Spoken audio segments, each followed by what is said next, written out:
Bienvenue sur New Frame, votre média foot où l'on déballe l'actualité. Allez, on démarre, on est à peine entré en décembre que la Première Ligue fait déjà trembler les murs. Antoine Semenyo est officiellement devenu l'attraction centrale du mois. Clause libératoire, 65 millions de livres et Liverpool, Tottenham, City et peut-être même Arsenal tournent autour comme des vautours sur un steak premium.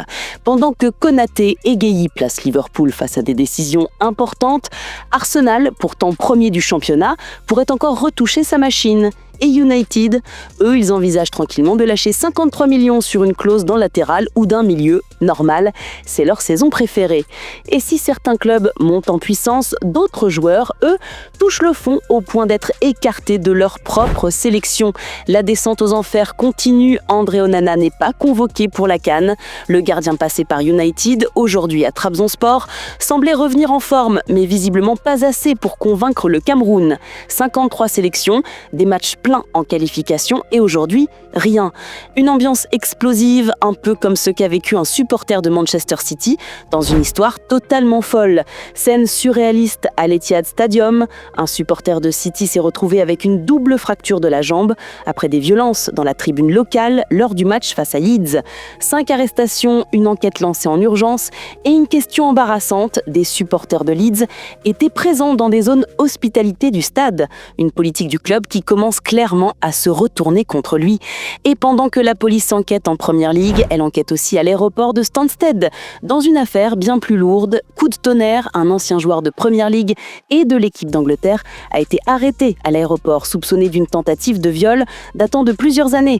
Arrêté par les services frontaliers, remis à la police d'Essex, placé en garde à vue, puis relâché sous caution, l'enquête continue, la plaignante est prise en charge. Un dossier épineux qui risque de secouer tout le pays. En parlant de secousses médiatiques, Gary Neville a encore déclenché une tempête. Scott McTominay brille à Naples, 18 buts, 53 matchs, champion d'Italie, MVP de Serie A. Et pourtant, Gary Neville ose dire qu'il n'aurait peut-être pas dû partir. Carragher n'a pas laissé passer. Tu as tué un joueur de Man United, trop de critiques. Même Ian Wright s'y met. Pauvre Scott, il voulait juste un peu de liberté. Liberté que n'aura pas Liverpool dans les semaines à venir, car leur star va quitter l'Europe un peu plus tôt que prévu. Mohamed Salah sélectionné pour la CAN, catastrophe pour Liverpool. C'est officiel, Salah rejoint l'Égypte pour la CAN et pourrait manquer les matchs contre Wolverhampton, Leeds, Fulham, Arsenal et Burnley. Pire encore, il pourrait partir dès cette semaine pour le stage de préparation, match amical puis départ pour le Maroc. Liverpool n'est pas obligé de le libérer maintenant, mais la pression monte. En Europe, un autre gardien fascine toute l'Espagne.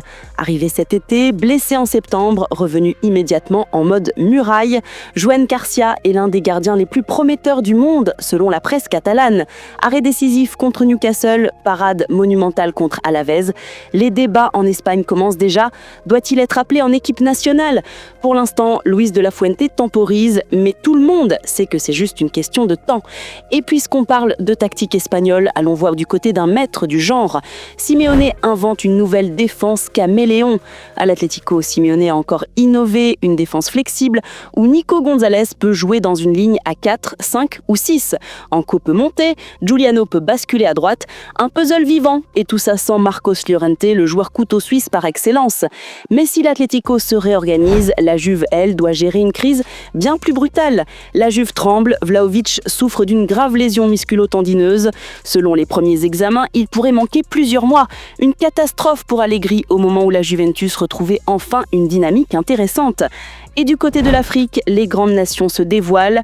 Première nation à publier sa liste, la RDC. Yohan Wissa est forfait, Memba est là et Simon Banza fait un grand retour remarqué. Un groupe solide pour affronter le Sénégal, le Bénin et le Botswana. Et juste après la RDC, c'est le Cameroun qui a créé un tremblement de terre. Le Cameroun vire son sélectionneur et publie sa liste dans la foulée. C'est du jamais vu. À 3 semaines du début de la CAN, la FECAFOOT vire Marc Bruce, puis nomme Dadit Pagou, qui publie immédiatement une liste sans André Onana ni Vincent Aboubakar. Le pays entier est sous le choc. On termine un Serie A où un vétéran de 38 ans a encore frappé. À 38 ans, Jamie Vardy claque un doublé et fait tomber Bologne qui rate la possibilité de revenir sur l'Inter et la Roma. Les Rossobleli laissent filer une occasion en or et restent 5e, à 4 points du duo de tête. Voilà pour ce tour d'horizon ultra complet. On se retrouve très vite pour un nouveau débrief.